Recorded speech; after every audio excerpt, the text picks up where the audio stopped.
Hello everyone, कैसे हैं आप सब। हिंदी का विषय हमारे ज़माने में हमें बहुत अच्छा लगता था, मगर आज का ज़माना अंग्रेज़ी का ज़माना है तो बच्चे भी ज़्यादा इस विषय पर अपनी रुचि नहीं दिखाते और जहाँ व्याकरण की बात होती है तो वो और भी डर जाते हैं। तो ये मेरी छोटी सी कोशिश है कि बच्चों को व्याकरण सरल तरीके से सिखाने के लिए एक विषय है सर्वनाम, जिसको मैंने एक छोटा सा नाटक के रूप में बच्चों को क्लासरूम में कराया है।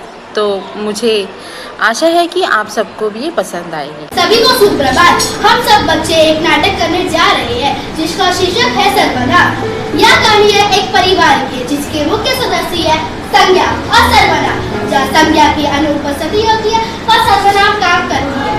संज्ञा और सर्वनाम दोनों बहन हैं। संज्ञा बहुत सालों के बाद सर्वनाम के घर आती है। सर्वनाम के 6 बच्चे हैं। उन सबको वो उससे मिलवाती है।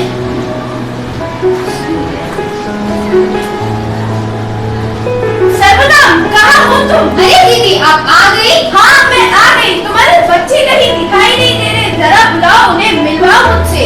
आओ बच्चों, अपने बारे में मौसी को बताओ। नमस्कार मौसी, मैं हूँ सबसे पहला सर्वनाम, पुरुषवाचक सर्वनाम। मैं बोलने वाले, सुनने वाले या किसी अन्य व्यक्ति का बोध कराने वाला सर्वनाम हूँ। मेरी कुल 3 भेद है। पहला, उत्तम पुरुषवाचक सर्वनाम। नमस्कार मौसी, मेरा नाम उत्तम पुरुषवाचक सर्वनाम है।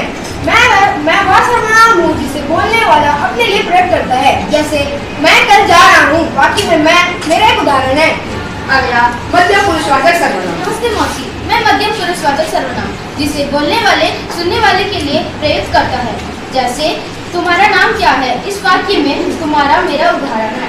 अगला, अन्य पुरुषवाचक सर्वनाम। नमस्ते मौसी, मेरा नाम है अन्य पुरुषवाचक सर्वनाम। मैं वह सर्वनाम जिसे बोलने वाला स्वयं के लिए ना करके किसी अन्य व्यक्ति के लिए प्रयुक्त करता है, उसे अन्य पुरुषवाचक सर्वनाम कहते हैं। जैसे उन्हें यहाँ बेच दो, वाक्य में उन्हें उदाहरण है। नमस्ते मौसी, और मैं हूँ दूसरा निश्चयवाचक सर्वनाम। जिस सर्वनाम के द्वारा किसी बात से दूर की वस्तु या व्यक्ति का निश्चित रूप से बोध कराया जाए, वो हूँ मैं, निश्चयवाचक सर्वनाम। जैसे जिसने नाटक पर भाग लिया वह तो आया है, इस वाक्य पर वह निश्चयवाचक सर्वनाम है।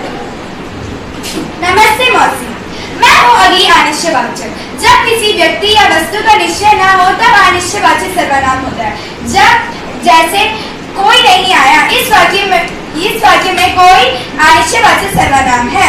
जैसे कोई, किनसे, ये सब मेरे उदाहरण है। नमस्ते मौसी, मैं चौथा प्रश्नवाचक सर्वनाम हूँ। संज्ञा के विषय में जिन शब्दों में प्रश्न किए जाए वाले शब्दों को हम प्रश्नवाचक सर्वनाम कहते हैं। जैसे कौन, किसे, किसने।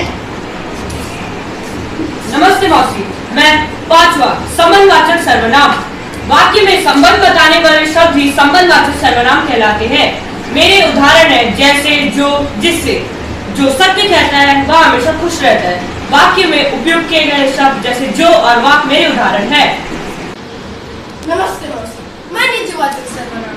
जो सर्वनाम अपनेपन का बोध करवाते हैं वे निजवाचक सर्वनाम कहते हैं।